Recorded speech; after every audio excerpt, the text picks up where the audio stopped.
Dear students, good morning. सभी का welcome है। एक लंबे टाइम के बाद, लंबे ड्यूरेशन के बाद दोबारा अपन जो है अपने क्लासेज स्टार्ट कर रहे हैं। लॉकडाउन की वजह से जो है क्लासेज में नहीं ले पाया था, एक जगह से दूसरी जगह जो है मैं गया, उसकी वजह से मेरी क्लासेज नहीं हो पाई। लेकिन अब दोबारा अपन ये क्लासेज जो है स्टार्ट कर रहे हैं। अपन ने अभी तक जो पढ़ा है उसमें जो अपना फर्स्ट चैप्टर है 12th का फिजिक्स का, इलेक्ट्रिक चार्ज एंड फील्ड, उसके 9 पार्ट कंप्लीट कर लिए। और आज मैं जो है इसका 10th पार्ट स्टार्ट कर रहा हूँ। और 10th पार्ट के अंदर जो अपनी गॉस लॉ की एप्लीकेशन है, 2 एप्लीकेशन अपन ने कंप्लीट कर ली थी। और आज जो है इसकी 3rd एप्लीकेशन मैं आज जो है आपको समझाऊंगा। इसको ढंग से आप देखिए, समझिए। बहुत easy, very simple and very important for exams also. And this application is electric field due to infinite line charge distribution।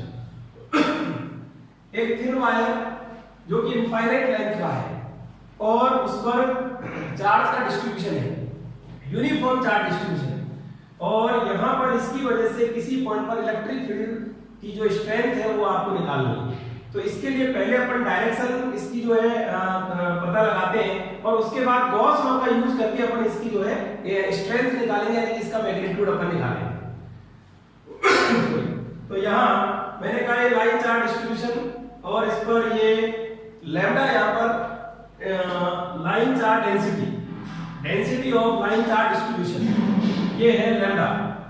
और यहाँ इसकी वजह से किसी डिस्टेंस स्मॉल r पर इलेक्ट्रिक फील्ड की कैलकुलेशन करनी है।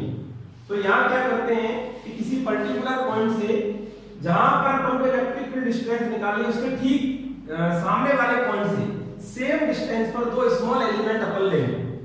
और यहाँ पर ये 2 स्मॉल एलिमेंट मैंने कहा कि सपोज दैट इनकी जो लेंथ है वो dl है, ये dl और ये dl। पॉजिटिव चार्ज जब मैंने लिया है तो पॉजिटिव चार्ज की वजह से जो इलेक्ट्रिक फील्ड होता है वो अवे फ्रॉम द चार्ज होता है। तो यहाँ पर इस पॉजिटिव चार्ज की वजह से इलेक्ट्रिक फील्ड ये d, स्मॉल एलिमेंट की वजह से इलेक्ट्रिक फील्ड भी स्मॉल हो गया है। और ऐसे ही यहाँ पर जो स्मॉल चार्ज हुआ, स्मॉल एलिमेंट है, उसकी वजह से इलेक्ट्रिक फील्ड ये d इधर की साइड हो गया।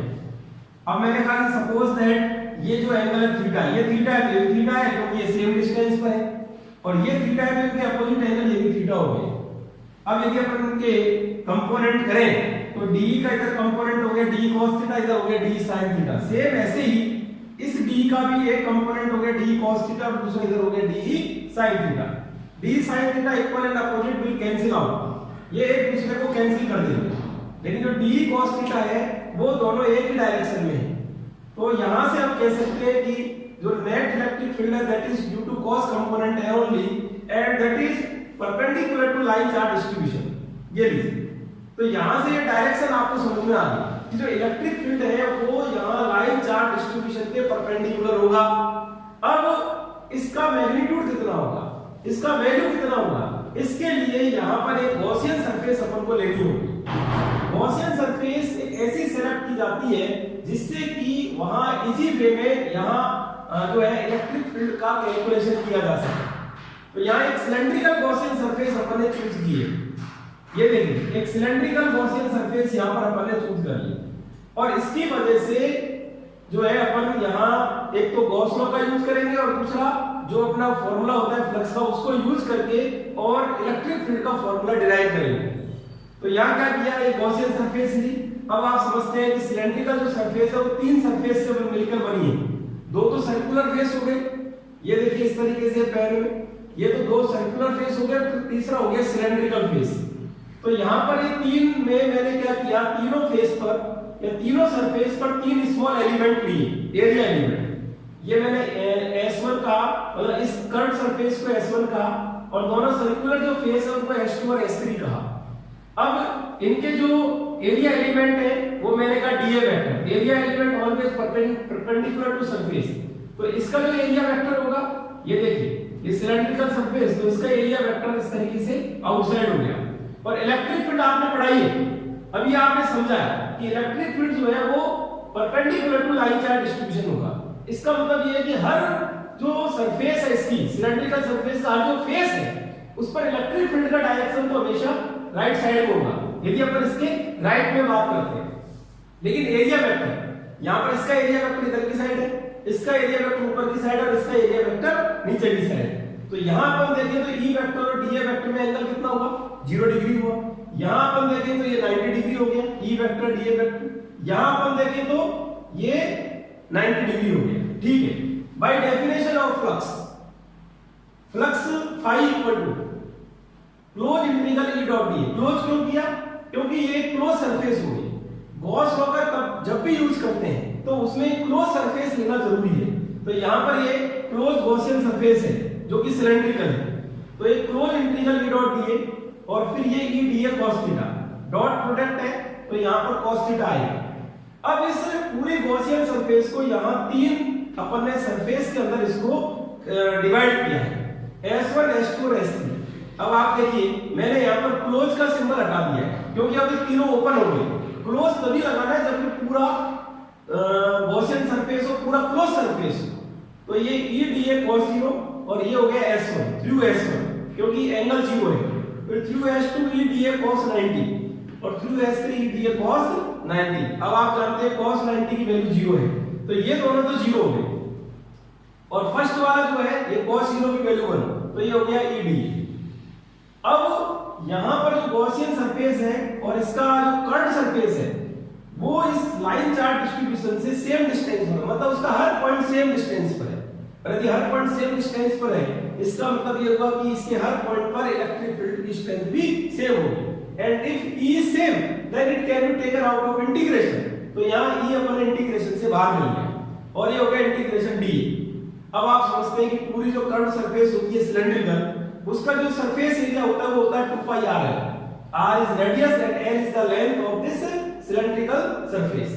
तो ये 2 पाई r है। तो phi equal to E into 2 pi r है। ये फर्स्ट इक्वेशन आ गई from the definition of flux. From Gauss law, Gauss law क्या कहता है, phi equal to q enclosed by epsilon naught। enclosed मतलब इस गॉसियन सरफेस से कितना चार्ज इसमें एनक्लोज है, इसके अंदर है। अब आपको पता है कि line charge distribution, line charge density जो है वो अपने लैम्डा लिए है।